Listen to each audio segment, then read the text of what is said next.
জামাতকে আসলে জিয়াউর রহমান সাহেব রিভাইভ করেছিলেন। সকল আওয়ামী লীগ না, সকল বিএনপি না, সবখানেই জামাত ইসলাম আছে। সকল জামাত যারা পেল তারা খুব খুশি, আর যারা পেল না তার তারেক রহমান সাহেব খারাপ। জামাতকে আসলে জিয়াউর রহমান সাহেব রিভাইভ করেছিলেন, কাছে টেনে নিয়েছিলেন। কিন্তু জামাত যে আইডিওলজিগুলো বা যে চিন্তা চেতনা, ধ্যান ধারণা, যে ড্রেস কোড বা যে কাজগুলো করতে চাচ্ছিল ওইগুলো অ্যাভেল করা, ওন করা, এটা জিয়াউর রহমান সাহেবের পক্ষে ওই মুহূর্তে সম্ভব ছিল না। কেন তখনও পর্যন্ত মুক্তিযুদ্ধের একটা দগদগে দাগ বাংলাদেশের আনাচে কানাচে ছিল এবং অসংখ্য মুক্তিযোদ্ধা সোলজার তখনও সেনাবাহিনীতে ছিল। তো এটা নিয়ে প্রচণ্ড রকম সমস্যা হচ্ছিল। তার সঙ্গে সঙ্গে জাসদ ছিল, কর্নেল তাহেরের মানে তার ফাঁসি হওয়ার পরও একটা শক্তিশালী সাপোর্টার সেনাবাহিনীতে ছিল। ফলে তার পক্ষে ওটা মানে জামাতকে নিয়ন্ত্রণ করা সম্ভব ছিল না, মোকাবেলাও করা সম্ভব ছিল না। তো এই জন্য তাকে পলিটিক্যালি তিনি প্রথমে চেষ্টা করলেন যে ওই সময়টাতে কিন্তু মৌলানা মান্নান সাহেবের অভ্যুদয় ঘটে এবং he was one of the most Jamiatul Mudarrisin করতেন, কিন্তু সেইখান থেকে ইরাকের সঙ্গে তার অনেক সম্পর্ক। এটা এরশাদের আমলে কিন্তু তাকে জিয়াউর রহমান সাহেব প্রথম তাকে ফিল্ডে নিয়ে আসলে মূলত এন্টি জামাত অ্যাক্টিভিটিস করার জন্য। তো তিনিও মুক্তিযুদ্ধে তার বিতর্কিত ভূমিকা ছিল বাহাউদ্দিন সাহেবের বাবার। কিন্তু আমার বাংলাদেশে আমার দেখা মতে মানে আলেম ওলামাদের মধ্যে, আরবি জানাদের মধ্যে আমি মাওলানা মান্নান সাহেবের মতো এত লেখাপড়া জানা, এত চৌকস এবং এত বুদ্ধিমান, স্মার্ট কাকে বলে, আমি এই বাংলাদেশের আপনি কোনো লোককে, আপনি মাওলানা মান্নান সাহেবের সাথে আপনি চলছেন কিনা জানি না, তার মতো এত মেধাবী, এত ক্যারিশম্যাটিক। সে যে আরবি বলতে পারতেন, তিনি যে ইংরেজি বলতে পারতেন, তিনি যে বাংলা বলতে পারতেন এবং যে কোনো মানুষকে এক মিনিটে তিনি যেভাবে কনভিন্স করতে পারতেন, হোক সেটা নারী। আমি অনেক ছোট, কিন্তু আমি তাকে দেখেছি একাধিকবার এবং যেহেতু খুবই কাছাকাছি, যেহেতু আমি ইনকিলাবে আমার ক্যারিয়ার শুরু, তো আমি তাকে বস হিসেবে দেখেছি। তো আমি তাকে বুঝতে পারি। তো এই মানুষটিকে জিয়াউর রহমান সাহেব ব্যবহার করেছেন মূলত এই জমিয়তুল মুদাসসিরিনের মাধ্যমে একটা ভিন্ন প্ল্যাটফর্ম তৈরি করে জামাতের বিরুদ্ধে। তো তারপরেও কিন্তু যেহেতু ওটা 100% পলিটিক্যাল ছিল না, মান্নান সাহেব তাকে যথেষ্ট মানে রিলিফ দিয়েছেন জিয়াউর রহমান সাহেবকে। তারেক রহমান সাহেবের যে কতগুলো প্রবলেম, ফার্স্ট প্রবলেম হলো তার অফিসের মধ্যে 3টি গ্রুপ আছে। আপনি সেটা জানেন? তাহলে উনিও তো জানেন। হ্যাঁ, উনি অবশ্যই জানেন, আমার চেয়ে ভালো জানেন। কিন্তু আমরা বাইরে থেকে দেখি, প্রথম এই মুহূর্তে যে গ্রুপটি, যেটা হলো তার সঙ্গে লন্ডন থেকে যারা এসছেন, একেবারে ঘরের মানুষ, আপনজন, তাদের দাপট সবচেয়ে বেশি। এরপর হলো যে এখানে বসে স্কাইপের মাধ্যমে যে ইয়াং তরুণ তুর্কিদের সঙ্গে তার বন্ধুত্ব ছিল, খুব ভালো সম্পর্ক ছিল, এই একটা গ্রুপ।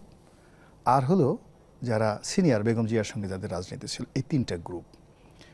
তো এই 3টা গ্রুপ হলো প্রিলিমিনারি, তাদের মধ্যে এখন দ্বন্দ্ব সংঘাত, তারপরে শেষে পদ পদবি নিয়ে যা কিছু আসে এগুলো অনিবার্যভাবে তারেক রহমান সাহেবের জায়গায় যদি বিএনপি হতো, আওয়ামী লীগ হতো, সবার ক্ষেত্রে এই ঘটনাটা ঘটতো।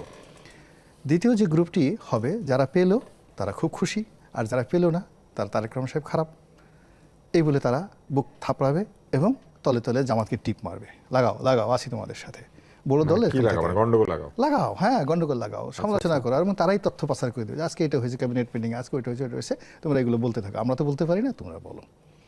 এরকম একটা অবস্থা সৃষ্টি হবে, গবের শত্রু বিভীষণ। এরপরে যেটা হচ্ছে আরেকটা গ্রুপ তৈরি হয়ে গেছে, এটা ওনার জন্য সবচেয়ে বড়, সেটা হলো হঠাৎ করে এই যে ফুল পার্টি।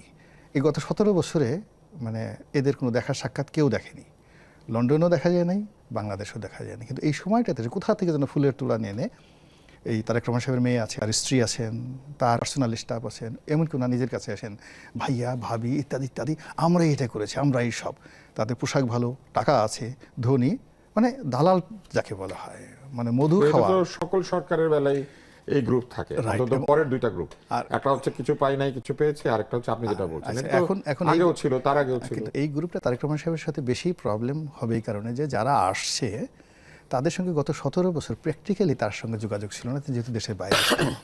কিন্তু যদি উনি বাংলাদেশে থাকতেন, কিংবা এটা যদি বেগম জিয়া হতেন, কিংবা এটা যদি শেখ হাসিনা হতেন, তাহলে তিনি সবাইকে চিনে যায়, তুই যে ফুল নিয়ে আজকে আসলি, তোর তো এতকাল দেখি নেই, তোর বাপের নাম কি, বাড়ি কোথায়, এই কথাটা জিজ্ঞেস করতে পারতেন। কিন্তু তারেক রহমান সাহেব ভদ্রলোক মানুষ, তিনি এই কথাগুলো জিজ্ঞেস করতে পারবেন না। তো এরকম ইন্টারনালি যে সমস্যাগুলো আছে, তার সঙ্গে সঙ্গে যে মৌলিক রাষ্ট্রের সমস্যা, অর্থনৈতিক সমস্যা, বেকার সমস্যা, যেটা আজিজ ভাই বললেন, তারপরে আরও অনেক সমস্যা, আমলাতন্ত্রের সমস্যা, এই সমস্যার কারণে এভরিডে প্রথম 6 মাস তার জন্য একটা বিভীষিকার সময় পার হবে। আর এই সময়টিতে তিনি যদি সফল হন, তিনি যদি প্রচণ্ড সফল হন, তাহলে লোকজন তাকে মনে করবে তিনি তার বাবার মতোই মহামানব। কেন জিয়াউর রহমান সাহেব কিন্তু ক্ষমতা আসার সঙ্গে সঙ্গে উইদিন 3 মান্থসের মধ্যে বাংলাদেশে কতগুলো র্যাডিক্যাল পরিবর্তন এসেছিল। দ্রব্যমূল্য, যোগান, সাপ্লাই, যে মালগুলো বা যে বিষয়ে নিত্য প্রয়োজনীয় পণ্য বঙ্গবন্ধু জমানায় পাওয়া যাচ্ছিল না, লবণের অভাব, চিনির অভাব, তো এই জিনিসগুলো কিন্তু জিয়াউর রহমান সাহেব ক্ষমতা আসার সঙ্গে সঙ্গে অ্যাভেলেবল হয়ে গেছে। তো এখন যে সমস্যাগুলো বাংলাদেশে আছে, এটা যদি তারেক রহমান সাহেব তার বাবার মতো করতে পারেন, তিনি হয়ে যাবেন মহামানব। এবং জামাতের এই জান্নাতের টিকিট, তারপর সে সততা, ন্যায়পরায়ণতা, যে কথাগুলো বলছেন, চাঁদাবাজি সাদাবাজি, এই একটা জিনিসও তার জন্য, তার মানে জনজীবনের যে দুর্ভোগ সেটা দূর করতে পারলেই তিনি জনপ্রিয় হয়ে যাবেন। জনপ্রিয় না, তিনি মহানায়ক হয়ে পড়বেন তার বাবার মতো, এবং জামাত বিপদে পড়বে। আর জামাত যখন বিপদে পড়বে তখন কি করবে, কি আমরা তো একা পারতেছি না, আসো, মানে তখন আওয়ামী লীগের সঙ্গে তারা যোগাযোগ করবে এবং আওয়ামী লীগ মানে আপনি বলছেন যেই বিপদে পড়ুক তারাই এই এটা হলো এক পার্ট, পতিত স্বৈরাচারকে ডেকে নিয়ে আসবে। রাইট, ডেকে নিয়ে আসবে, এতে কোনো ওয়ে নাই, এটাই রাজনীতির। এইদিকে বিপদে পড়লেও জামাত তাদেরকে নিয়ে আসার চেষ্টা করবে, আবার এইদিকে পড়লেও আবার যদি বিএনপি যদি ধরেন খুব খারাপ করছে, অর্থাৎ তারেক রহমান সাহেব পারলেন না, তো উনি প্রতিদিন সরকারের মধ্যে, এখন ডক্টর মোহাম্মদ ইউনূসের যে অবস্থা হয়েছে, তারেক রহমান সাহেবের ঠিক ধরেন সেরকম অবস্থা হলো। সেরকম সম্ভাবনা কি আপনি আছে বলে